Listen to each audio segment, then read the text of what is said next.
Yoshi and the Mysterious Book ist mehr, als die bisherigen Trailer versprechen. Ich habe seit dem ersten Trailer auch gemeint, es ist eher ein Kinderspiel, habe das Spiel aber jetzt an der Fantasy Basel anspielen und bin echt positiv überrascht worden. Auf den ersten Blick scheint das Ganze noch recht einfach und man kann das Spiel auch als klassisches Jump'n'Run mit Anfang und Ziel am Schluss spielen. Aber wenn du alles willst finden, dann fängt die richtige Challenge an. Die hübsche Bilderbuchwelt ist vollpackt mit Kreativität und Rätsel, wo wir in Breath of the Wild nicht nur eine Lösung haben. Und ich rede nicht nur von Collectibles, sondern manchmal schalten die randomsten Aktionen neue Sachen frei. Das Ausprobieren steht im Fokus. Ein bisschen wie mit dem Habitat in Pokémon Pokopia. Und wenn man dann etwas Neues entdeckt, ist die Freude umso grösser.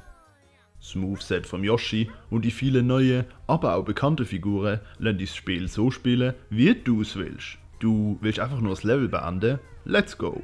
Du willst entdecken und in der Welt versinken? Auch fein! Yoshi and the Mysterious Book erscheint nächste Woche am 21. Mai exklusiv für die Nintendo Switch 2.